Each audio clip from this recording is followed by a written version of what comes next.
So here's the thing. AEW currently has a serious PR problem. There are a lot of narratives and preconceived notions about AEW and what you get on a week-to-week basis. Now, do things tend to get pretty intense? Sure. But the most violent matches in AEW have always happened due to a feud or a story that calls for it. One of the grossest and most misleading narratives is that AEW doesn't tell stories. Whether that be in-ring storytelling or storylines, there are people out there in the wrestling community that truly believe that AEW is nothing more than the Wild Wild West. But that couldn't be further from the truth. When it comes to in-ring psychology, AEW is home to the best tag team storytellers in the world in FTR. From their legendary trilogy against the Briscoes and ROH to their very first encounter with the Young Bucks, where they lost by trying to beat the Bucks at their own game, FTR's in-ring psychology is second to none. And if we're talking about characters, arguably the best character to be developed in AEW is Hangman Page. From him overcoming his demons to beat Kenny Omega for his first world championship, to him and Swerve Strickland going from the most bitter rivals in AEW history to now having a level of respect for one another. He's had many character arcs since AEW started, but they all culminated with him dethroning Jon Moxley at All In to end Moxley's reign of terror over AEW as AEW Men's World Champion. Some other notable AEW stories include the Hollywood ending between Toni Storm and Mariah May, arguably the best women's story ever told start to finish, as well as one of AEW's best.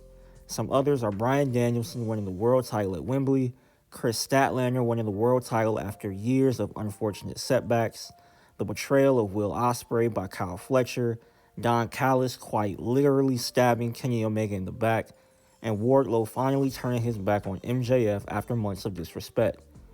There are a lot more stories that have been told in AEW throughout the history, but that's just it. Those stories have been told. There are multiple storylines going on in AEW right now, and in this series, I will talk about the stories that I am paying the closest attention to.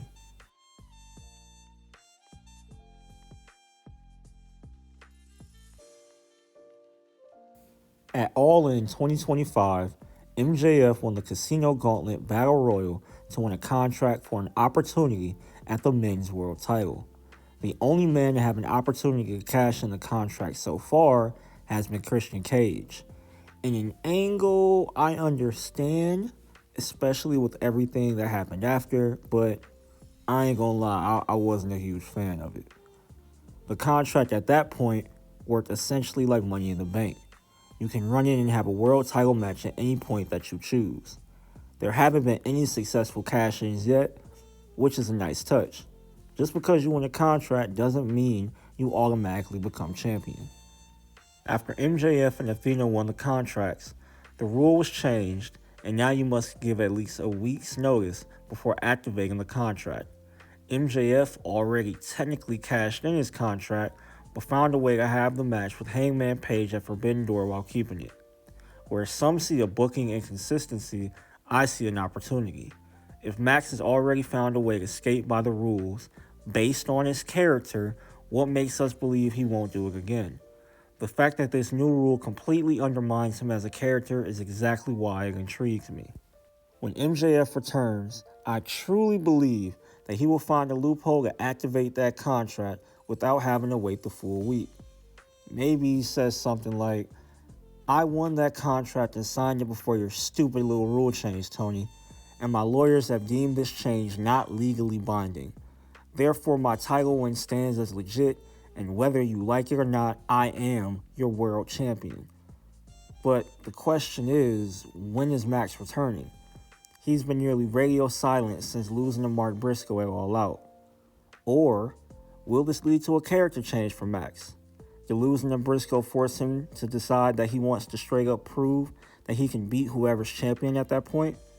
One thing is for certain. When and wherever MJF makes his return, it will certainly change the landscape of AEW.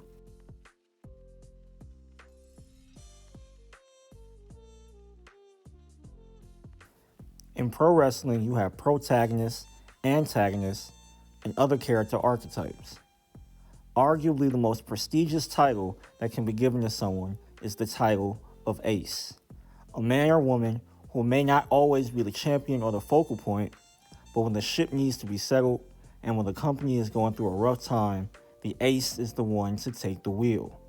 For New Japan, it was Tanahashi, WWE had John Cena, CMLL has Mystico, and AEW has John Moxley. While the spirit of AEW lies with the elite, the heartbeat that keeps AEW alive is John Moxley. For better or worse, whatever he's involved in, the fans will always be invested. That's why seeing his fall off after losing to Hangman Page at All In has been so fascinating. From quitting to Darby Allin at Wrestle Dream to being tapped out by Kyle O'Reilly not once, but twice, Mox is clearly off of his game. He went into All In believing that nobody on the roster had the stomach to do what needed to be done to become world champion, but he was swiftly proven wrong, not just by Hangman Page, but by Will Ospreay, Darby Allin, Swerve Strickland, and yes, even Bryan Danielson himself. The locker room stepped up and did what needed to be done to dethrone the one true king. And in the months since, Moxley's world has quietly been turned upside down. His words that once came across as an intense yet passionate war general have now fallen flat. In one of his most fiery promos, Moxley says that the difference between the professionals and these amateurs is that professionals hold standards. They get the job done no matter what the odds, no matter what the obstacles. And I mean, if we're grading Mox based on his own standards, he'd technically be failing right now. He has become the very people he despises, those that take the easy way out of tough situations, and I believe it is only a matter of time before someone addresses it. Will it be Claudio, Pac, or even Marina to challenge him on what it truly means to be a Death Rider? And if they were to turn on Mox, knowing just how violent and intense the betrayal of Danielson was, what would the Death Riders have in store for Moxley? Will they give him a chance to go out on his shield like Bryan? Or will Mox simply go back to being his dominant self?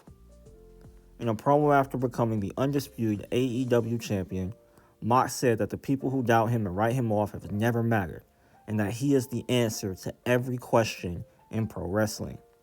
Whatever's next for Moxley, he's certainly added some depth to his character, and I am 100% invested in seeing where this goes.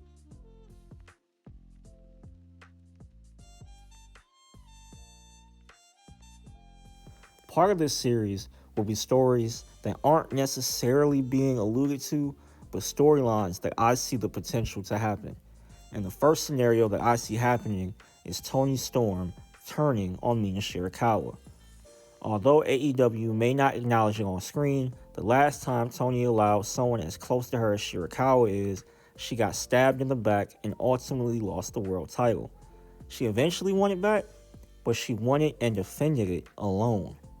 And now since she's been linked with Mina, she's lost the world title again, and I believe they are going to lose in the finals of the women's tag team tournament to Willow and Harley, once again forcing Toni to spiral. If you remember, she became timeless after mentally spiraling out of control when she lost the world title for the second time. Now, for me, the next logical step for Toni after losing the world title and a chance of becoming half of the first AEW Women's Tag Team Champions is for her to spiral yet again and turn on Mina. She turns because she believes her love for Mina is diluting her drive to be the best. You know the saying, hurt people, hurt people. Hey now, no, we're not doing that. Their team lost the very first women's blood and guts match because Toni quit.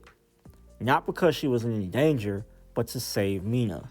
This will also elevate Mina and make her an even more sympathetic babyface. Outside of Mercedes, Megan Bayne, and Tekla, the women's division is lacking in terms of big match heels. A Britt Baker return will almost certainly be as a heel, so you could add her as well. I didn't mention Marina because although she was my MVP of Blood and Guts, I don't see her as a big match heel. Yet. With names like Chris Statlander, Jamie Hager, Queen Amanada, Willow Nightingale, Harley Cameron, and an elevated Mina Shirakawa, AEW has a very strong set of babyfaces in the women's division. Tony would arguably be the biggest heel in the division next to Mercedes. It would also allow her to have fresh programs with the women I named earlier. I mean, just imagine this heel version of Toni Storm versus Jamie Hager or Willow Nightingale. I believe this would keep Tony's character from growing stale and, like I said earlier, present new matchups for the ace of the AEW women's division.